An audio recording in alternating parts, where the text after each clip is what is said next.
രാജ്യവിരുദ്ധ ശക്തികളുടെ കത്തിമുനയിൽ ജീവൻ പിടയുമ്പോഴും ഭാരതമാതാവിനെ ഹൃദയത്തിലേറ്റിയ സ്വയം സേവകനായിരുന്നു വിശാൽ.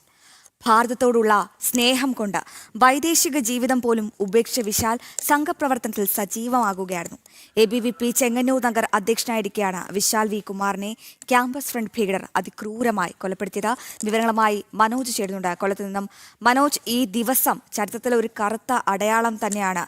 ഈ വിശാലിനെ 2012 അതിക്രൂരമായി കൊലപ്പെടുത്തിയ ആ ദിവസം നമുക്കൊന്നുകൂടി ഒന്ന് ഓർമ്മിപ്പിക്കണം. അന്ന് ശരിക്കും എന്താണ് സംഭവിച്ചത് മനോജ്?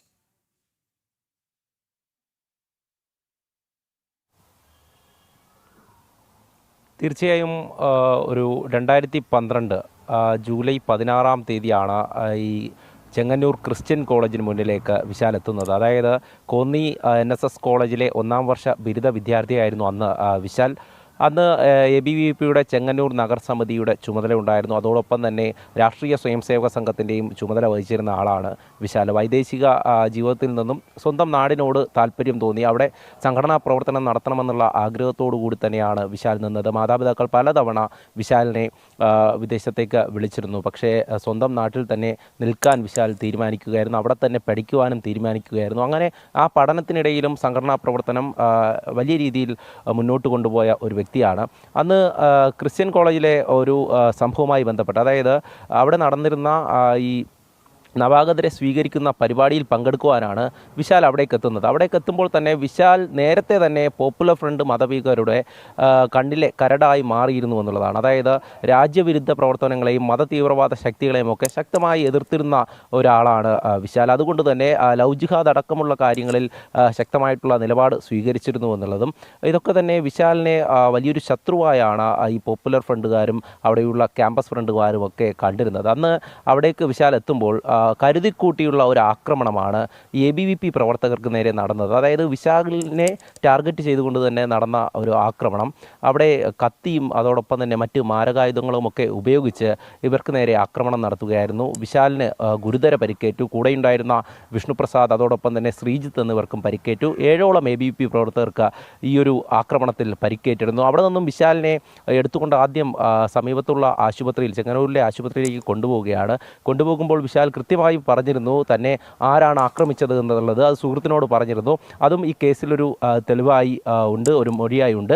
അതോടൊപ്പം തന്നെ അവിടെ നിന്നും കോട്ടയം മെഡിക്കൽ കോളേജിലേക്ക് അന്ന് ആ 16-ാം തീയതി കൊണ്ടുപോകുന്ന സമയത്ത് വിശാലിനെ ഗുരുതര പരിക്കേറ്റിരുന്നു. ആന്തരിക അവയവങ്ങൾക്കടക്കം വലിയ പരിക്കേറ്റിരുന്നു എന്നുള്ളതാണ്. ജൂലൈ 17-ാം തീയതിയാണ് വിശാൽ ഈ ലോകത്തോട് വിട പറയുന്നത്. അന്ന് എല്ലാവർക്കും പ്രിയപ്പെട്ടവനായിരുന്ന വിശാൽ, അതായത് ഒരു പ്രസ്ഥാനത്തിൽ പ്രവർത്തിച്ചു, അല്ലെങ്കിൽ രാജ്യത്തിന് വേണ്ടി സമാജ സേവനത്തിനു വേണ്ടി നിലകൊണ്ടു എന്നുള്ള ഒരു കാരണം കൊണ്ട് മതതീവ്രവാദ ശക്തികളുടെ കത്തിക്കിരയാകേണ്ടി വന്ന വിശാലിനെ ഓർത്ത് അന്ന് നാടാകെ തന്നെ ഒന്നാകെ ദുഃഖത്തിലാണ്ടു എന്നുള്ളതാണ്. അന്ന് ആ വിലാപയാത്രയടക്കം ഇന്നും നമുക്ക് കാണാൻ സാധിക്കും. അത്രയധികം ജനപങ്കാളിത്തത്തോടു കൂടി എല്ലാവരും ഒരേ തരത്തിൽ വിശാലിനെ കൊണ്ടുവരുന്ന ദൃശ്യങ്ങളും അതോടൊപ്പം തന്നെ വീട്ടിലേക്കൊക്കെ കൊണ്ടുവരുന്നത് അമ്മയുടെ ആ കണ്ണീരൊക്കെ തന്നെ നമുക്ക് ഇന്നും ഓർമ്മയുണ്ട്. എന്തായാലും ആ ഒരു സാഹചര്യം ഉണ്ടായത് ഇത്തരത്തിലാണ്. മതതീവ്രവാദ ശക്തികൾ അന്ന് ക്യാമ്പസുകളിൽ നിലയുറപ്പിച്ചിരുന്നു എന്നുള്ളതാണ്. അവർക്ക് വേരുപിടിക്കുവാൻ വേണ്ടി സഹായം ചെയ്തു കൊടുത്ത അന്നത്തെ SFIയുടെയും അതോടൊപ്പം തന്നെ KSUവിൻ്റെയൊക്കെ വിദ്യാർത്ഥി സംഘടനാ നേതാക്കളാണ് പിന്നീട് ഈ കേസിൽ സാക്ഷികളായവർ മൊഴി മാറ്റി കൂറുമാറിയത്. അത്തരമൊരു സാഹചര്യത്തിൽ, അതായത് പ്രതിസന്ധികൾ ഏറെ തരണം ചെയ്യേണ്ടി വന്നു എന്നുള്ളതാണ് ഈ കേസുമായി ബന്ധപ്പെട്ട്. ആദ്യഘട്ടത്തിൽ ലോക്കൽ പോലീസ് അന്വേഷണം നടത്തി. LDF ഗവൺമെൻറ്റാണ് പല രീതിയിലും പ്രതികളെ സംരക്ഷിക്കുവാൻ വേണ്ടി നോക്കി. കേസ് അട്ടിമറിക്കുവാനുള്ള ഒരു ശ്രമമുണ്ടായി എന്നുള്ളതാണ്. അന്ന് ഈ ക്രിസ്ത്യൻ കോളേജിൽ പ്രവർത്തിച്ചു വന്ന ABVP പ്രവർത്തകർക്ക് നേരെ വലിയ തരത്തിലുള്ള ആക്രമണങ്ങൾ ഇതിനു മുമ്പും നേരിടേണ്ടി വന്നിട്ടുണ്ട് എന്നുള്ളതാണ്.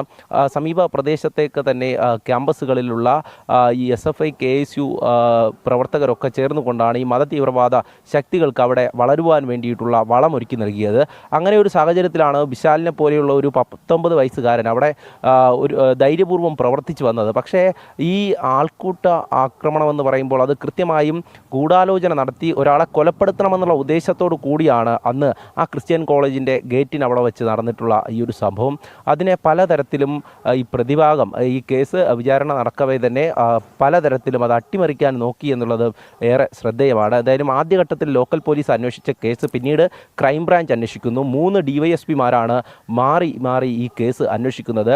അന്ന് വിശാലിൻ്റെ മാതാപിതാക്കളൊക്കെ തന്നെ സ്പെഷ്യൽ പ്രോസിക്യൂട്ടറെ വയ്ക്കണമെന്ന് പലതവണ ആവശ്യപ്പെട്ടിരുന്നു. പക്ഷേ കേസിൻ്റെ ആദ്യഘട്ടത്തിലൊന്നും തന്നെ അത്തരത്തിലൊരു ആവശ്യം അംഗീകരിച്ചിരുന്നില്ല എന്നുള്ളതാണ്.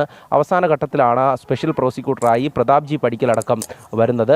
ഈ കേസുമായി ബന്ധപ്പെട്ട് 13.5 വർഷക്കാലം എന്ന് പറയുമ്പോൾ ഏറെ നീണ്ടുപോയി എന്ന് തന്നെയാണ്. അതായത് ഈ പ്രതികൾക്ക് തീർച്ചയായും ഇത്രയും വർഷങ്ങൾ എടുത്തിട്ടും ആ കേസിൽ വിധി വന്നിട്ടില്ല. ഇന്നാണ് ആ വിധി വരുന്നത്. മനോജാണ് വിവരങ്ങൾ നൽകിയത്. എന്തായാലും മറ്റു മാധ്യമങ്ങളൊക്കെ അവഗണിച്ച വിശാൽ കേസിന്റെ വിധി, അതിന്റെ ആ വിധി പ്രസ്താവത്തിന്റെ എല്ലാ വിശദാംശങ്ങളുമായി ജനം TV സമഗ്ര കവറേജ് പ്രേക്ഷകർക്കായി ഒരുക്കുന്നുണ്ട്.